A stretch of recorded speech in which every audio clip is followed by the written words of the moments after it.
Hello, everyone, and welcome to GamePoints episode 168. Your weekly little get together. We talk about recent gaming news. I'm, as always, your host, Stephen Brown, and joining me today is. I'm David. Tonight, David, we have to go over all this new GearBox information that just dropped over PAX. We have a legend in the gaming industry retiring. We have some news about some fuckwad going to jail for a very long time, which I'm kind of eager to get into by the time that comes around, and I knew you were going to be so excited for that story specifically this week. And a whole bunch of other stuff, of course, including Driveclub shutting down. Not to spoil things, but that's going to be talked about. That's pretty much the whole story. We'll get to it later. Yeah, we'll definitely get to it later. David, how has your weekend been, as we just get the normal things off the table first? So, actually, I discovered on accident the magic that is Risk of Rain, specifically by looking for co-op games on the internet and then on Steam, and then finding Risk of Rain 2 and then buying it and learning that it was not an old game, but a new release. It's early access, but it's really, really fun. And it looks absolutely nothing like the first one. Correct. I never played the first one. Yeah, it has a cult following, especially here on Twitch. Risk of Rain is the first Risk of Rain was a 2D rogue-ish side-scroller where you get a whole bunch of random items, and it gets, the longer you go, the harder the game gets. It actually has a built-in timer where once it hits like every couple minutes, the game increases in difficulty. That part stays the same in the second one, but it is now a third-person shooter. What's funny is it looks great. It's kind of got this like cel-shaded vibe, and you can kind of tell that a lot of the monsters were pulled from the 2D roots and then redone in 3D. Same with the classes. A lot of the classes make the same appearance as well. It's fun. It's real fun, actually. The funny part is every time I've played it, and I played it a few times now, I don't pay attention, and I'm just in it for an hour and a half, just going. I need to sit down and give it a shot. I might stream it sometime this week. Haven't quite convinced myself to do it yet. Have you, when you bought it, was it still buy one, get one free? Yes. Okay. Which is specifically why I picked it up. I'm like, oh, they must be having some kind of sale. You buy one copy for $20, you get an extra one to give to a friend, and it's a co-op game. So that seems like a great idea. Right. Turns out it wasn't a sale. Turns out it's just early access. Yes, you are here on time. I appreciate you showing up. Glad to have you here. So yeah, Risk of Rain 2, definitely. That team, by the way, only, I think like 5 or 7 people, maybe even less, are working on that game. It's an extremely, extremely small team. Yeah, but they seem like they're pretty vocal with the community, at least. Right. And I'm excited to see what happens. For me, early access, so there's not tons of stuff to do, but I thought it was fun.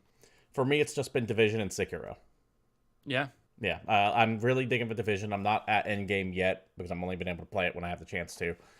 But I'm liking Division. For once, we finally had a open world games as service game launch in a feeling like a complete state. So that's a positive. And Sekiro is kicking my ass. In fact, to the point to where I don't even know if I care too much for Sekiro. I'm not saying it's a bad game, but it just might not be for me. I'm not positive yet.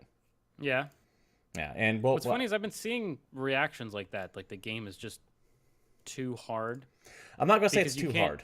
You can't cheese it the same way you can cheese Dark Souls. Like you can't summon friends, and there's a lot of other stuff that's changed. But you also have to learn a new game.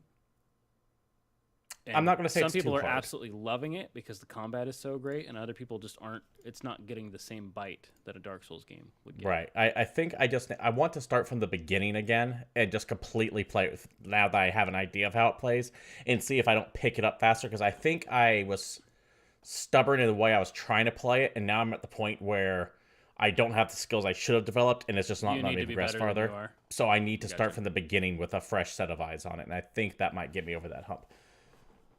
Yeah, I was playing it pretty solid last week, and then took a break when Risk of Rain happened, and that's all I did this week. I need to get that Risk of Rain. It's quite good. Recommended.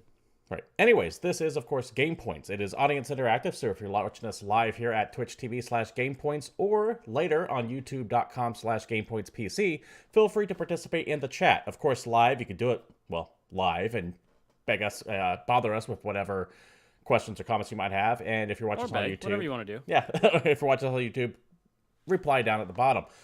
With that, let's go ahead and get into the first topic on the docket, and that is the GearBox PAX panel That was kind of a disaster. Now, the information they gave was good, but the presentation itself was kind of a clusterfuck. And I want to touch Terrifically on so. that a little bit first before getting the information of the panel. So, Gearbox's PAX presentation had a lot of technical problems. Videos Yes. not running nearly as good as they should. A lot of stuttering. It's what happens when you run 4K videos on software that's not meant to handle 4K videos. But that aside, the pacing was really, really fucked up. And Ulysses VVV, good to have you as well. Nice to see you in chat as well. The pacing of the show itself was 25 minutes of information crammed into an hour, complete with a 15-minute magic trick from Randy Pitchford that was just very cringy. It felt old. It felt Yeah, dated. it It felt did. like they don't know what they're doing there. And I don't necessarily blame Gearbox 100% on this because doing live shows is unbelievably hard. Yeah, especially in a huge crowded amphitheater. Right. When you're having to use tech support from that's not your tech support. You have to use PAX's tech support, I believe, because of union rules and everything like that. So not everyone is necessarily as familiar with things as they need to be.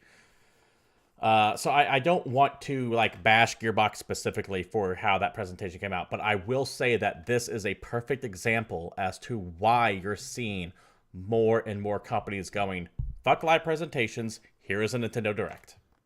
Yeah, how many times have you seen controllers not work or demos not load or it happens. Yeah, a and lot. one thing can fuck up the entire pace of a presentation. So, And they spend a lot of money on these things. yeah, it's not cheap. This is yet another example as to why you're seeing less live presentations and more of the 15-minute YouTube video dropping. And it makes perfect sense, and that is just how we're going to go. But, But there was news. yes, I don't want to focus solely on the presentation itself. I want to focus what was in the presentation. And first off, we have a lot of publishing information from Gearbox. I've been saying for years Gearbox wants to move away from being a developer and more into a publisher because I think they see more money there. Not to say they won't make games still, but that's clearly what they want to do. And they announced a bunch of stuff that they have coming out under their label. First, some We Happy Few DLC. We Happy Few sucks, by the way. Don't buy it. Just throwing that out there. Burn. Man. Bulletstorm's coming to the Switch. Awesome. Such a bummer. I was so happy for that original trailer, and then that's not at all what the game was. Oh, you're talking about We Happy Few? Yeah. Yeah, it's bad. It's real bad. Bulletstorm on the Switch. As many chances as that game has a chance to shine, I will always say The put it Duke on there. of Switch edition. Bad name. Duke of Switch is a Yeah. bad name. But Bulletstorm needs to be on everything because that game, it did That game not give the love it deserved. That game was legitimately funny to me. Yeah, Bulletstorm is worth a damn, and it could be good on Switch. I don't know. I don't think I need to play it again. But hey, the more times they release it, the bigger the chance of a sequel, right?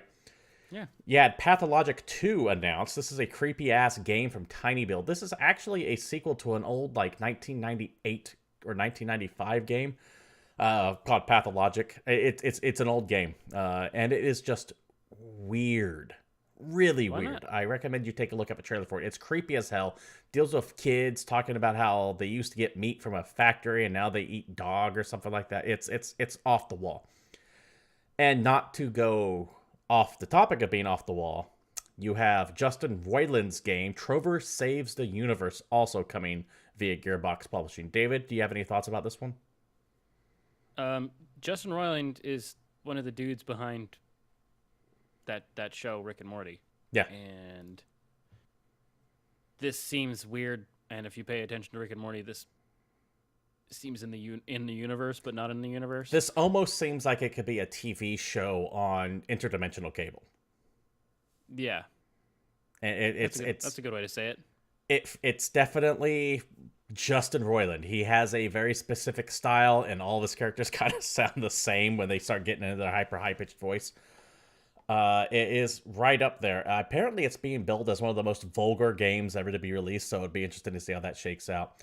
Great, And and you can do it in VR.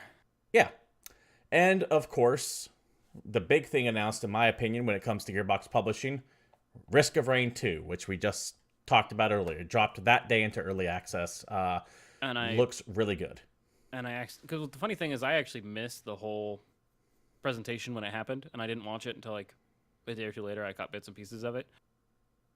But I found Risk of Rain 2 like the day it came out, just because I was looking up co-op games on Steam, and it was near the top, probably because everybody was buying it. Right. And then I bought it, and it's really good. So just to be clear, this is the first time you've even heard the name Risk of Rain, right?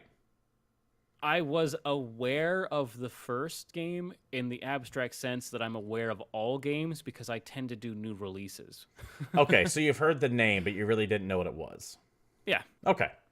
That's I never played fair. it. Yeah, no, an amazing soundtrack to Risk of Rain, by the way. Yeah, that is probably my favorite part of this whole thing. Yeah, Risk of Rain has an amazing soundtrack. Let's see, let's start a chat real quick. Ulysses, relating to the why everything's going Nintendo Direct. Ulysses says, E3 should start promoting smaller independent publishers and developers since most heavyweight companies like Sony are preparing their own independent projects for announcements. I don't think E3 is the right place for that because while they are losing a lot of big names, like EA is doing their own conference, Sony is doing their own conference, Nintendo bailed out years ago, they still have Bethesda. They still have Ubisoft. They still have Microsoft doing their thing. There are still too many giants in the playground for a smaller developer publisher to really gain traction. And that's not what E3 is for, in my opinion. E3 is for your big marquee titles. The smaller indie stuff is for things like PAX, in my opinion. Also, the smaller indie guys don't really have the money to get on the E3. No, it's expensive. And in fact, I think that's no small reason why you're having companies pull out as well. Because why pay Also, when you control your message better? Speaking of the list, I'm pretty sure there was a tweet or article recently that Bethesda already confirmed that the only two games that anyone would give a shit about aren't going to be at E3, so I really don't get why they're going. Yeah, I remember that getting tossed around too. Well, they're going because you have Youngbloods. They're going because you have Doom. They're going because you still have Elder Scrolls Blades. That's that weird mobile game. Okay, you have the first 4 minutes of a presentation. Yeah, you'll what are have... you gonna do for the next...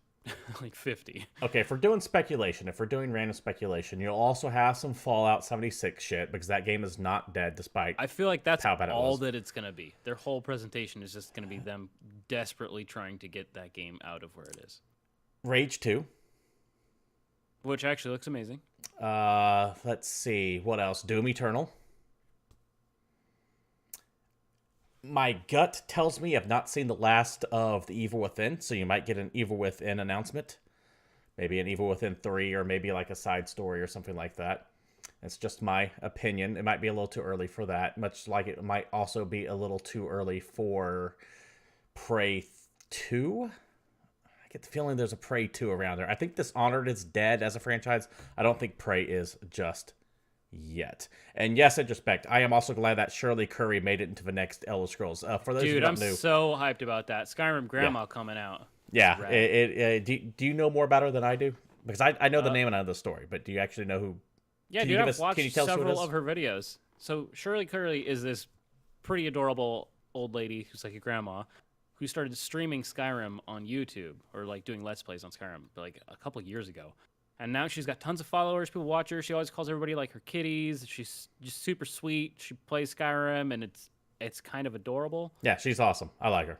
And she's totally rad. And Bethesda's like, oh, by the way, we brought her in. We did the whole like full 3D face scan tech, and she is going to be in Elder Scrolls 6. Yeah, that's cool to see. Anyways, back to Gearbox. Once I got the publishing info out of the way, they announced Tiny Tina's Robot Tea Party, which is a card game set in the Borderlands universe. And this is where, oh man, this is where the presentation really went off the rails. Because no joke, Randy Pitchford, who loves Magic, he loves Magic. And that's fine. I'm not saying that's like a bad thing. It's a cool hobby. I mean, we all have we talk about video games every goddamn week, for example. But he took and he is an amateur magician.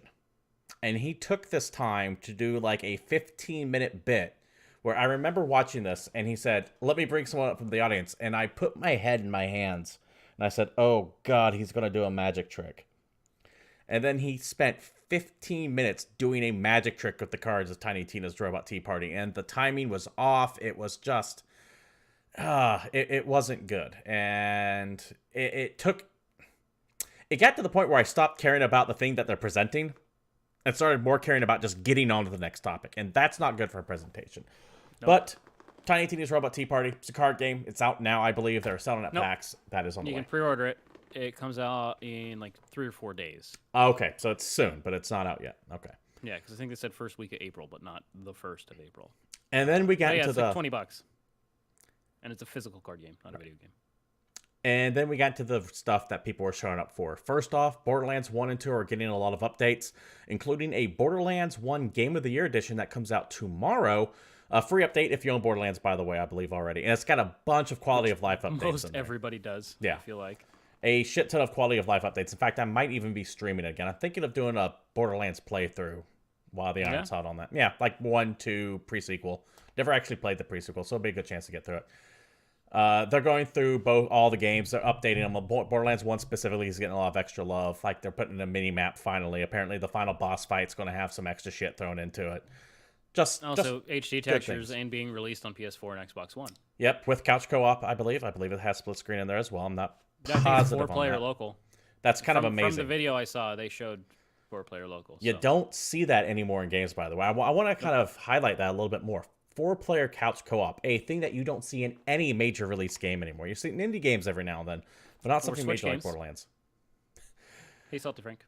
Hey, Salty Frank. How you doing, man? Good to have you. So that's definitely cool.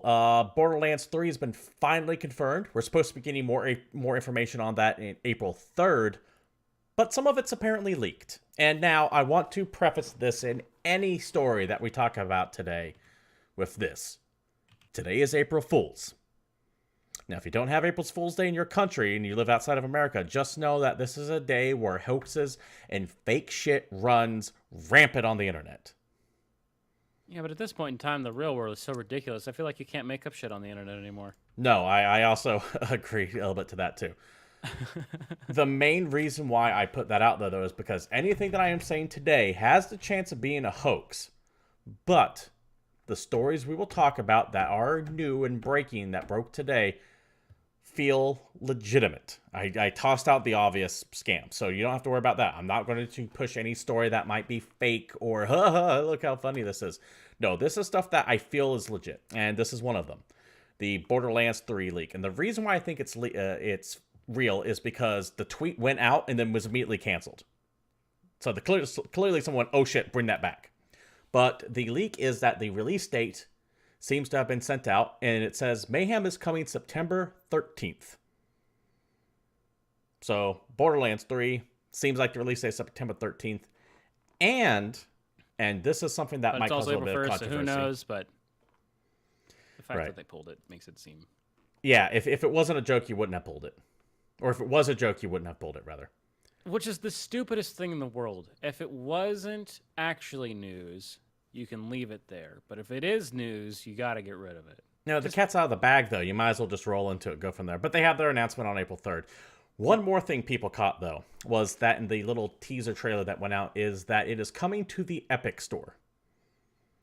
Which, dollars to donuts, I'm willing to bet means it's an Epic Store exclusive. Yeah, why not? If the small companies can get that extra little bit of money, why wouldn't the big companies do it? Well, I mean, Ubisoft's already locked in with their stuff. Division 2, for example, they have it on Uplay, yes, but it's not on Steam. Which is funny, because that means Epic didn't pay to have it exclusive, Division 2 exclusive on Epic. They mean they paid to have it not on Steam. Which is the greatest thing in the world, if you're thinking about it. That is so funny. That's spiteful, is what that is.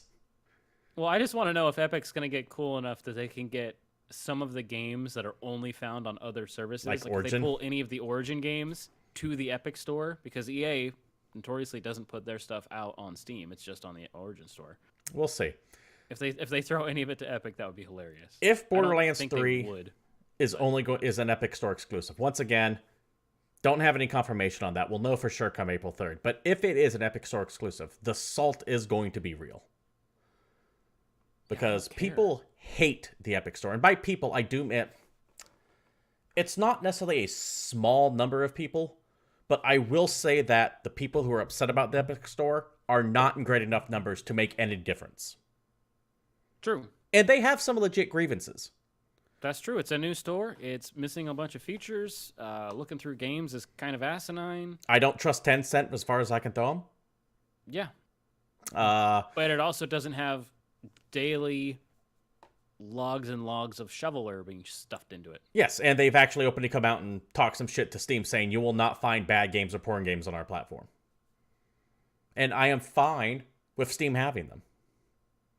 I want two separate marketplaces in this case. I don't want like Origin or Uplay, but I'm fine with the Epic Store. But I get why people are salty about it. But once again, Borderlands 3 looking like it's going to be an Epic Store exclusive, and I get why that pisses people off. But guys, I'm sorry, you are not in the numbers big enough to make a dent in that case. Just buy it on Epic, and then go into Steam, and then go to Games, and then click the Add Non-Steam Game button, and then all of your Borderlands will still be in a row, and you can click play on it from Steam, and it'll just launch. Yeah. Who cares? Like, really? So that... Of course, it could be that their security's lax, and at some point everyone's credit cards get stolen from the Epic Store. But hey, it's happened to almost every other game company, so... Yeah, and Steam's not 100% safe on that either. There was an issue of Steam, oh, god damn it, I don't remember when. It was like a year or 2 years ago or something like that, where they had a major leak too. Yeah, and remember the PlayStation debacle from, what was that, 2014, 2013, somewhere?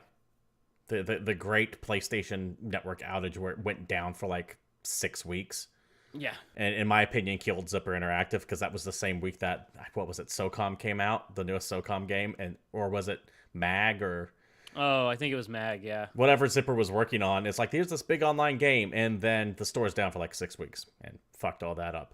So let's see. Chat's saying, Salty Frank says he doesn't mind the Epic Store that much, though it's actually curated, so every game excluding Fortnite is decent on it. Ulysses said the Epic Games CEO said they won't win with quality of life features, but with games library. I agreeing on that. And remember, if I was around when Steam first opened up, because you had to have Half-Life to play Half-Life 2, you needed Steam. Mm-hmm. Wasn't good then. It's a lot like the Epic Store now. So that's stuff they can fix. Anyways, that kind of wraps up the GearBox presentation / leaks that happened today. Let us know what you think down in chat below. If it's before April 3rd, let us know what your guess is as far as the legitimacy of these leaks go. I get the feeling that the release date and this Epic Store being on there is going to be for sure pretty positive it's going to be exclusive on there as well. So much so, I am so convinced that it's going to be exclusive on the Epic Store. That I'm willing to bet money on it. And Randy Pitchford is already on Twitter saying, hey, don't talk to me about exclusivity. That's all 2K. Direct there. He's already kind of doing some damage control. So I think he sees the blowback coming. And he's already trying to go, don't come to me with it. Go to 2K. They're the ones that handle that. And I don't think he would be doing that if it wasn't going to be Epic Store exclusive. But... we'll see how that shakes out. Let us know your thoughts about Borderlands possibly being Epic Store exclusive down below, of course. David, why don't you go ahead and kick off this next topic here? Well, let's talk about it. This is kind of a bummer, but Kaz is retiring. Kaz Hirai, the CEO and president of Sony since 2012, is saying goodbye. Right. To the board of directors of Sony. He's the Japan CEO? He is the CEO.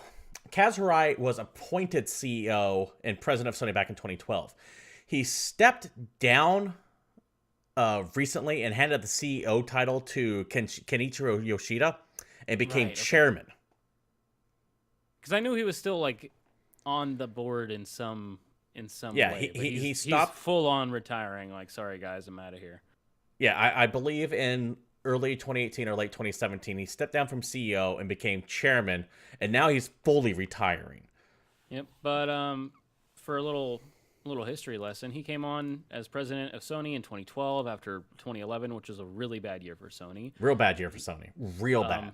He like refocused the whole company on gaming and branding and imaging and brought Sony back to actually making money, and the company had like $6.7 billion in profits his last year as CEO. Yeah, in 2017.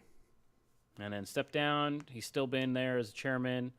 And in a quote from Hirai himself, since passing the baton of CEO to Yoshida last April, as chairman of Sony, I have had the opportunity to both ensure a smooth transition and provide support to Sony's management.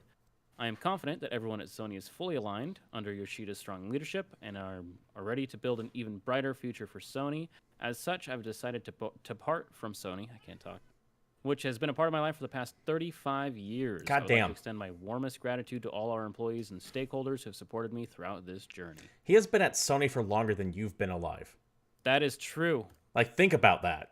That's a little ridiculous, actually. So while Kaz Hirai is retiring as chairman Sony Corporation on June 18th, 2019, so a couple months from now, he will continue to be on their senior advisory team. So he's still going to be around, but he's just not going to really have a big official role there anymore. And given what I know about CEOs, it is unlikely he will stay retired for long. He might pick up his own pet project. We'll see, though. Yeah. So, But yeah, best of luck to Kaz Hirai. We will always remember you for that cheers. PlayStation 3 reveal.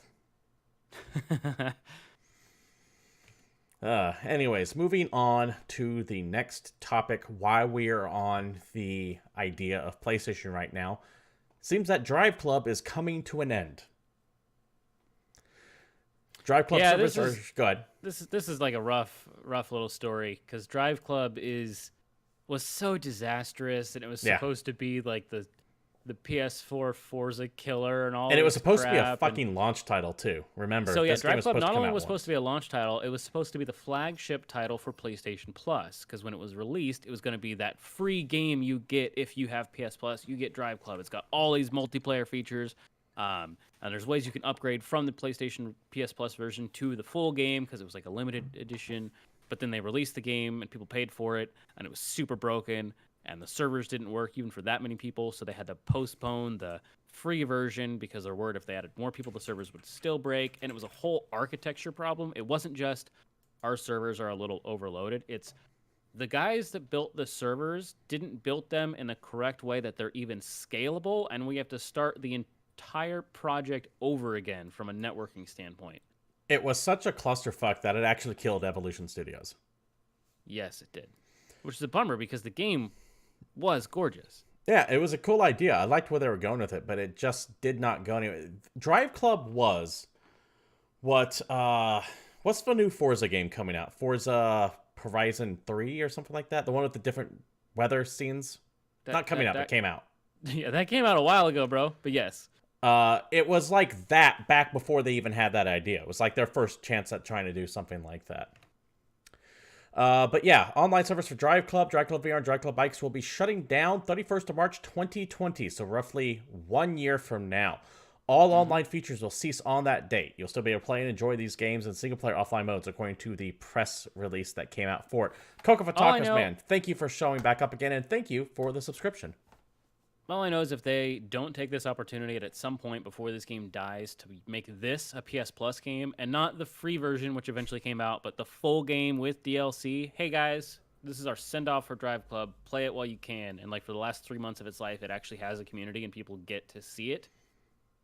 Well, it doesn't have 3 months left. That was a year left. No, I'm just saying, if I don't think they're going to just give it out right now. Well, they better, because by the time August 31st comes around, they're stopping all sales of it. Oh, yeah. All right, well then. So it's not even going to be on the store anymore. Give it away. Come on. That's what I think might happen. They might just turning it off. What do you got to lose? You know, September 1st's PlayStation Plus might be Driveclub for free for everyone. Yeah, why not? Until whenever. That does bring up a conversation that's been happening over multiple podcasts and shows, and pundits weighing in on it, is this has shades of PT on it. True. But I don't think it's going to have the Konami level spite of making it so you can't ever re-download it. Correct. We'll see. But maybe you won't be able to re-download it after March 2020. Maybe you and can that's still a download question it between I August and March. cannot find an answer to. Because I've looked, I'm like, well, I know they're going to stop selling it August 31st, 2019, but will I still be able to download it if I own it already? And I can't find any information on that. And I don't think this is going to go the way of PT, where they just pulled it and you can't play it anywhere ever, because PT was free, but this is something people paid for. I think by law they might actually have to have that up there, but I can't say for certain. But then you get into the whole digital rights and do I own my games nonsense that we've been really worried about is going to come up soon, and this might be when it actually comes up. Yeah, and by the way, the answer is no. I believe that has been adjudicated. You do not own digital games. You own the license to them, and they can pull that license.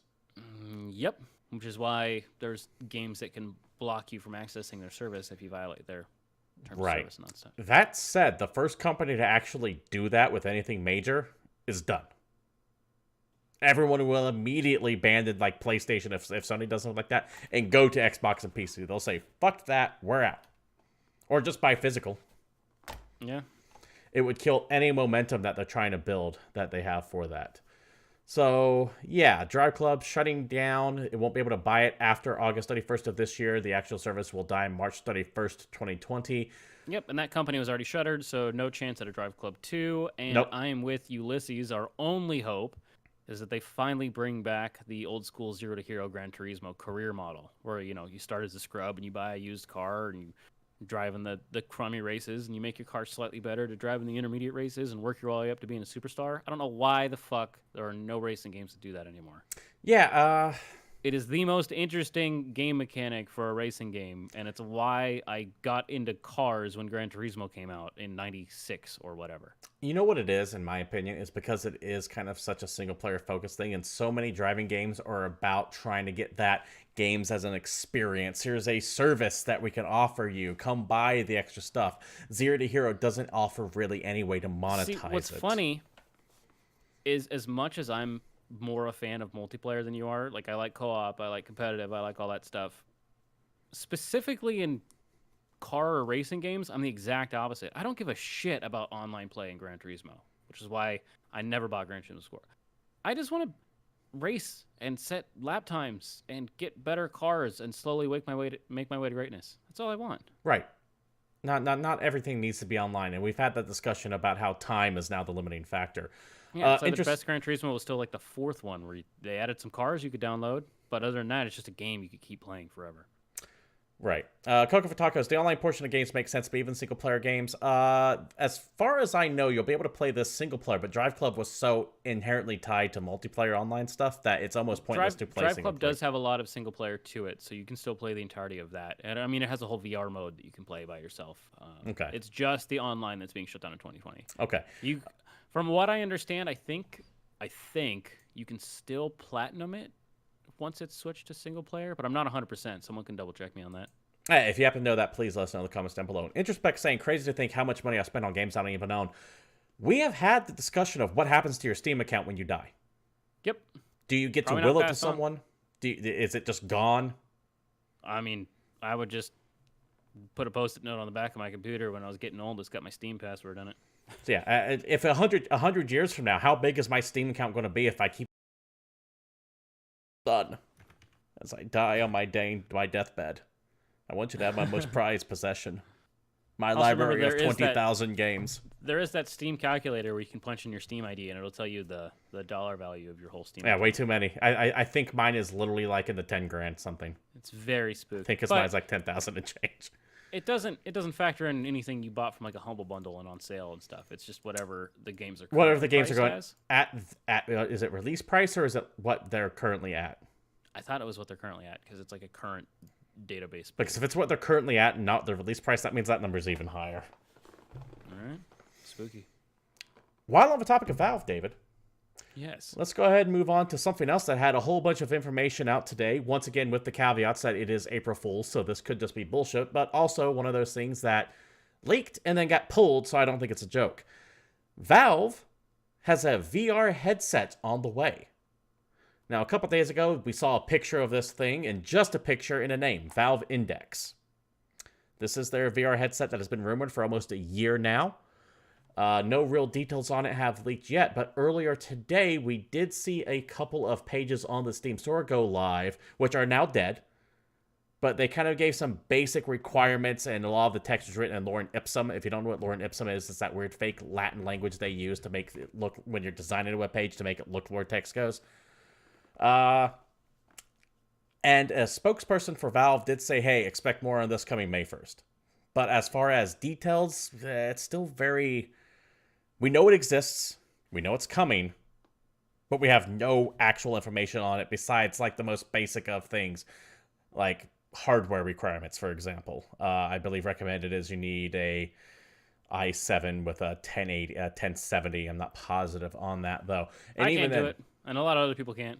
Yeah, I can, but I don't know if I will.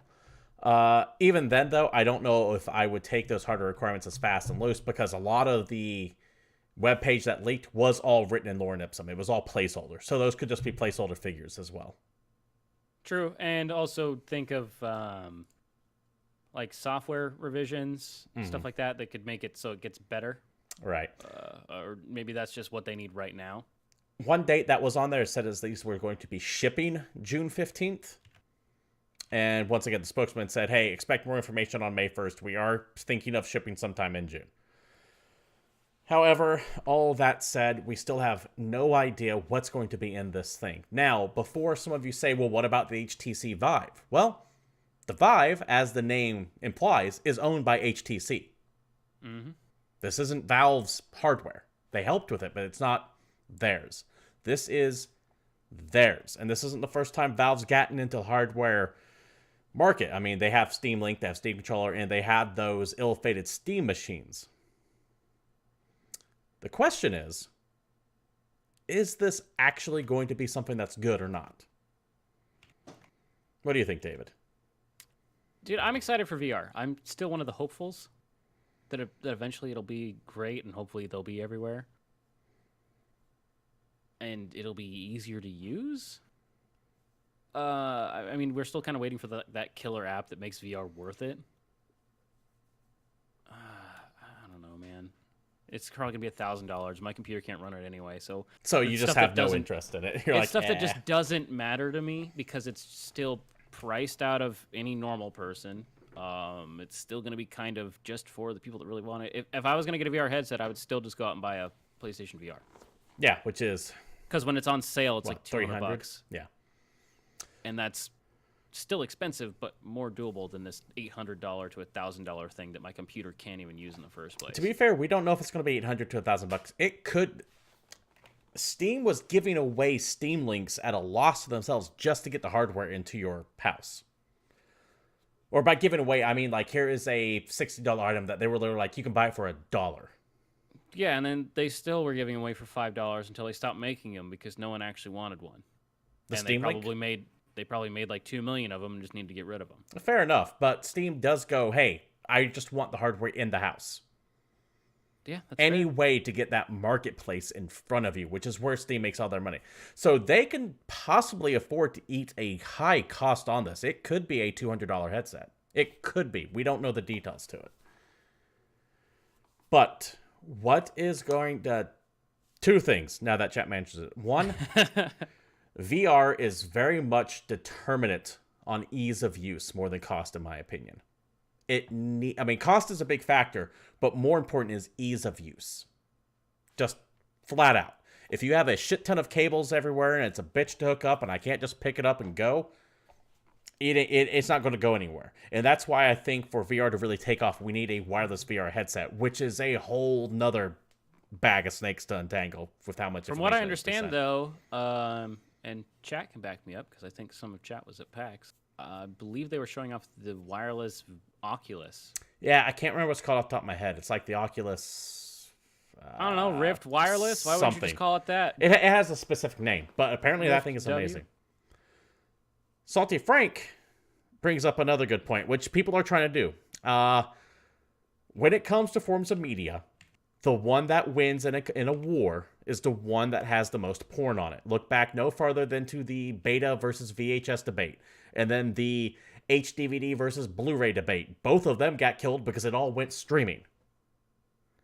Wherever porn ends up is going to be the successor. So if VR gets a... It's been that way since Betamax, son. Yeah. If VR gets the porn industry hard behind it, and there are a couple companies that are devoted to just cranking out VR porn, then VR is going to take off like that. But it needs to be accessible. Accessibility is the key here. And I don't mean... yeah, I don't want to spend $800 for porn. And I don't mean accessibility in like a disability. I mean accessibility as in, can I take this headset up and just put it on my head and go? Or do I need to stop and I need to charge it and plug it into my computer? And do I need to plug in 4 extra cables? Obviously, it's going to need to cable back charge. here? But every step that keeps you from just putting on that headset is another mark against it actually being mainstream. Or there's a wire that I had to like run to my ceiling so that I can move around the room. Exactly. Every time one of those is added to the design, that is one more thing that keeps it from being a success. So until it gets to that point, VR is not going to take it off. But I also don't think it's going to go away. I think VR is here to stay. Of course, let us know what you think in the chat down below or live, like so many of our viewers currently are. And I appreciate the input there. Coco, Ulysses, Salty Frank, Introspect, thank you for being very, very conversational today. David. Yes. Next story. It's your favorite story of the week. I need to take a sip of water here. This is a story that he has been waiting and waiting and waiting for. This is a story that we first talked about, I think a full year ago, maybe a little longer. Yeah, it's been a while. Yeah, it was like not the most recent December, but the one came out in 2017 is when it happened, but I don't remember when in 2017. Yeah, anyway, we talked about this a long time ago. December 28th, 2017. It's a real bummer what happened. It's total shit. But finally, we get a little bit of justice, and I'm just going to sit here and let Steven take care of the rest. So, let me take you back to December 28th, 2017, when some 24-year-old fucker got salty at being beaten in a video game and decided to fucking swat some son of a bitch. Swatting, for those of you who don't know, is when you spoof like someone's phone number and you call their local police department and you say, hey, I have a bunch of hostages. I've already killed 2 of them. I'm going to kill again. Come stop me. So the SWAT team gets activated and they go in guns blazing because they think they have an active hostage situation. They bust down your door. It's fucking terrifying because the cops are thinking... They're saying that, they're reporting drugs or something. The cops bust down your door and they think there's guns on the property, so they're on edge. They're ready to go. It's a horrible fucking thing. It's not a joke. It is a fucking crime. And in this case... people that do this or ever thought of it. And in this case, someone died from it. And what makes it that extra level of tragic is that the person who got swatted wasn't even the original target. The guy fucked up when he made the call. No, it wasn't even that. If you recall, it was 2 guys arguing in an online That's right. The game, other guy gave the wrong address. and the other guy said, oh, what are you going to do? Swat me, you piece of shit? And the guy's like, fuck yeah, come on, let's go. And the dude gave him a fake address. Yeah. And the guy straight up swatted that address. And that guy, and the guy who lived at that other address died. Completely unknown, completely innocent third party opened his door on like a Wednesday evening to really keyed up cops, and the guy was scared, didn't know what was going on, and the end result was he got shot and killed. Over a $1.50 bet, I might add. Either way, fuck this guy. Over the weekend, or over last week, U.S. District Judge Eric Magrin sentenced him under a deal which he pleaded guilty to a total of 51 federal charges related to fake calls and threats. The plea arrangement called for a sentence of at least 20 years in prison. Prosecutors believe it is the longest prison sentence ever imposed for the practice of swatting. This comes from via the AP, by the way. Good. Fuck this guy. Fuck this son of a bitch. I remember when he was first arrested, and his whole thing was, I didn't do it. Fuck that. It's not my fault. No, blame the police. I didn't do shit. Motherfucker, you have been doing this for years. 51 counts. That's more than just this.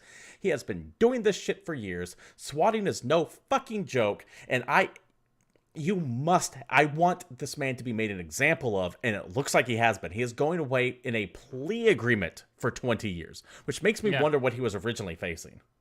I preferred that they'd blackballed him, though, and never even released his name in the first place, because I kind of wish that of all, like, just evil people. Nah, Stop making stupid people famous.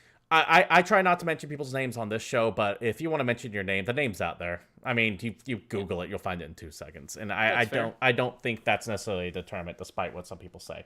A deterrent, despite what some psychologists say. Oh, no. I don't care about it being a deterrent. I care about erasing a piece of shit from history. Still have the story. Still talk about it. I would say erasing a piece of shit from history dooms us to forget what happened.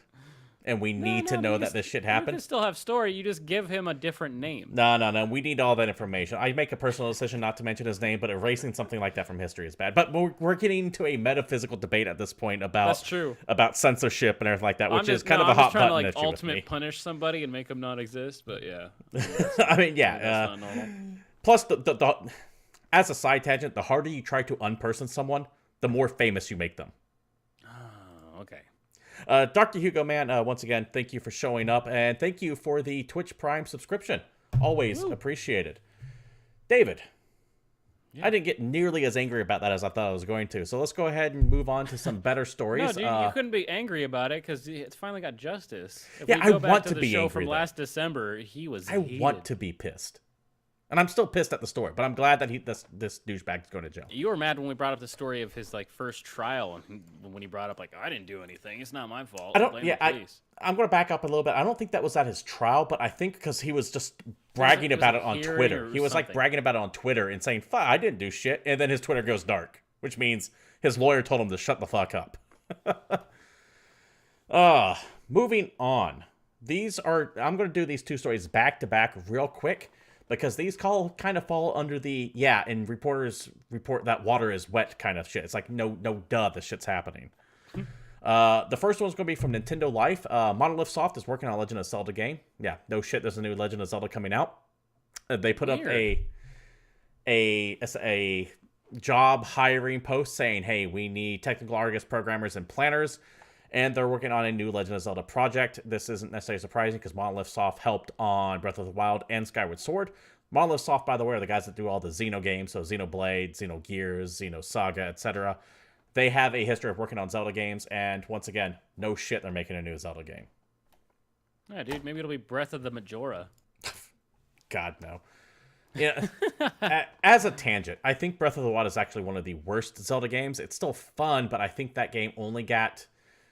We've been over this. Yeah, I mean, we've been over it, and I think that when open world Zelda is not Zelda. Zelda. That year, we weren't that popular because we're both like, yeah, guess what? Zelda's not on either of our lists. Yeah, it's an issue, and I think that because of how well Breath of the Wild did, we're never going to get an actual traditional Zelda again, and that really bums me out. It's the best open world Zelda game. It's the only one. Yeah. It was the third best open world game released that year. It just feels empty. And I don't want to turn this to bashing the Breath of the Wild thing, but long story short, Monolith Soft's working on new Zelda. By the way, there's a new Zelda coming. We all knew that. Water is wet. It's real pretty, and it has fantastic sound design. Another water is wet. Good things to say. Another water is wet headline is that Final Fantasy 15 studio begins work on a new AAA game, according to IGN. Well, I wonder what they're doing. Are they still releasing Final Fantasy 15? No, that's done. Luminous Productions is the name of the studio that set that up, and the guy that was leading them has that set that studio up has left, which is why the Final Fantasy DLC got canceled. Guess what? We're finally done, guys, because we're over it. That team is making something new, according to a Famitsu interview with Final Fantasy 15 DLC director Takahashi Terada. The studio's next title will be set in a brand new world, and is the reason why Luminous Productions was established. So, the game coming up is supposedly why the studio was actually created for. That's exciting. No word on the guy that made the studio specifically doesn't work gone. there. Yeah, he left. No word on whether this is going to be Final Fantasy or not, but once again, it stands to reason this is going to be Final Fantasy, 16, 17, whatever they're on right now. Just remind me in 9 years when it actually starts to come out. Also likely to be on PlayStation 5. The article, the interview said that. They straight up said, hey, it's going to come for PlayStation 5, or there's no way it's going to be this console generation. No, there's no way this game comes out in the next 5 years. So yeah, a new Zelda's coming. A new Square Enix big budget RPG is coming. No shit. Finally, the final big conference of E3 has been confirmed. Ubisoft will have an E3 conference on June 10th. Okay. Whoa. This might be the only one I actually pay attention to. I actually mentioned that earlier in the show. I forgot that I put it in the news bit down here. So that kind of rounds out where the people are lying. We now know who's going to be there and who's not going to show up for. The only ones we don't know is Devolver Digital, which really isn't a conference as much as it is a parody of it. Also, the most important conference every year. True. That's true. Yeah. And the PC gaming show that no one really cares about, but I want to do better than it actually does. Any PC gamers probably aren't already know that shit. Watching E3 for their gaming news because they're probably already reading it. Or maybe they're watching our show. No one watches this show. Besides, you find people currently watching us right now. I love each and every one of you. That. We're very popular. David. Yes. The new Legend of Zelda game's not going to be for a dog's age. A dog's age. That new Final Fantasy might make it by the end of PlayStation 5. Maybe. E3 feels like it's 20 years away, despite being only like 2 months out. For all my PR friends out there, enjoy that. If I wanted to keep occupied between now and then, however, what the hell can I play? Well, there's all kinds of stuff you could do. You could finally beat Sekiro. You could just join me and play Risk of Rain 2. These are old games. These are already ancient.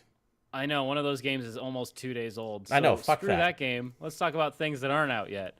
The first one is Anger Force Reloaded, a game that has your name written all over it. Yeah, it really does.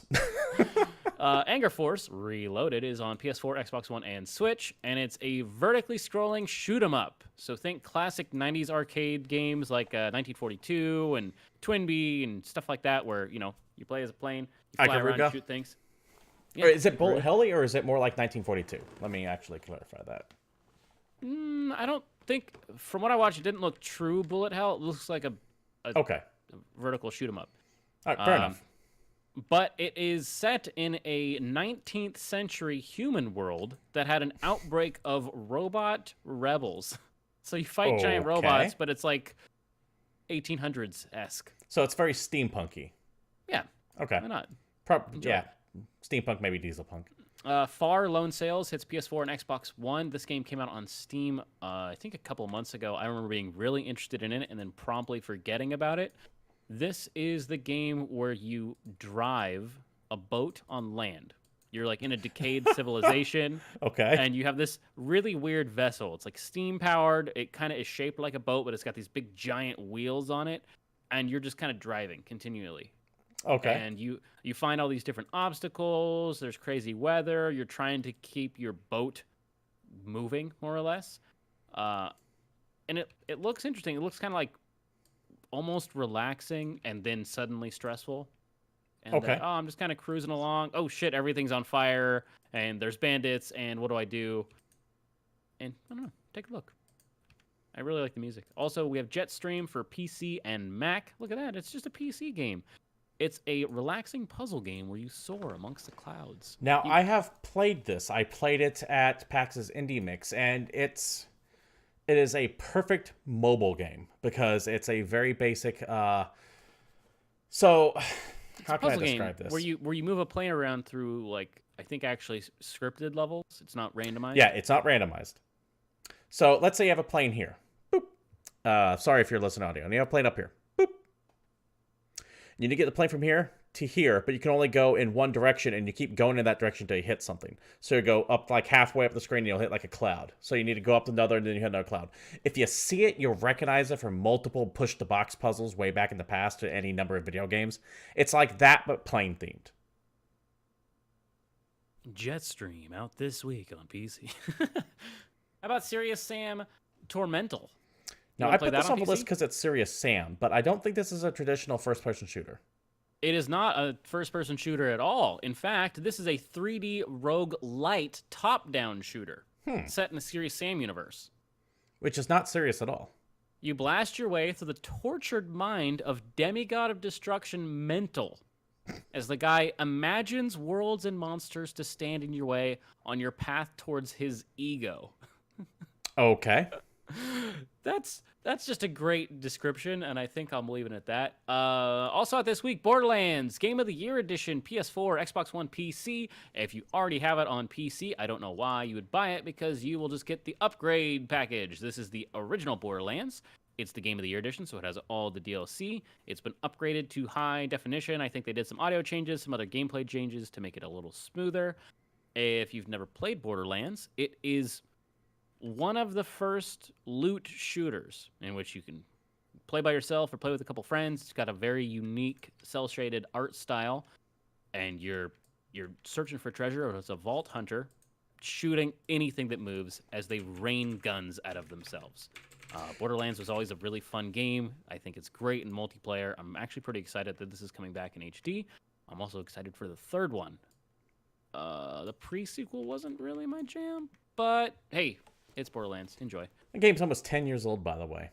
Yes, it is, which is why it's getting an HD re-release, because it came out on last gen. Yeah, it came last gen, early last gen. I remember when it was first announced. When they first announced it, it didn't have that cell shaded art style it has now. Go online, go to YouTube. It looked like gritty generic Yeah. shooter. Go online and look to YouTube and look up the original Borderlands reveal, and it was just that. It was not cell shaded at all. It was super serious. It had Patricia Tannis. Terrible. It looked straight like trash, garbage game, straight to the bottom of the bin. Who cares?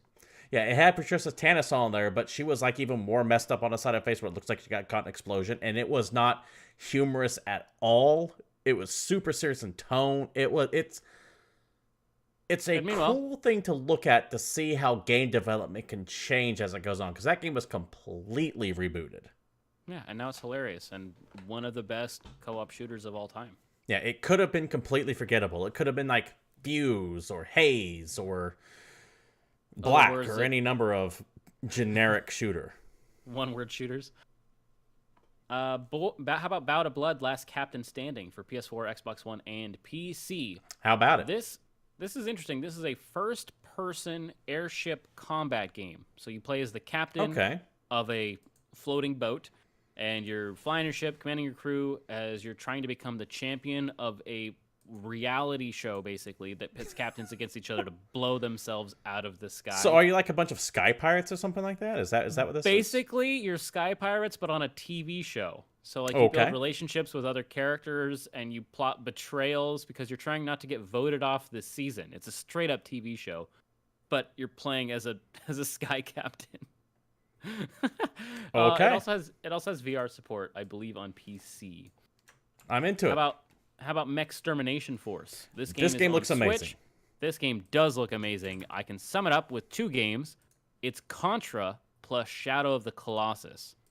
Yeah, it definitely looks like that for damn sure. It kind of is. So it's so the Contra is it's a side-scrolling shooter where you run around with a guy. You can aim, forward, diagonal, up, and you fight giant robot bosses. It doesn't look like it has traditional levels. Maybe it does. I don't know. It mostly just shows boss gameplay in the trailer.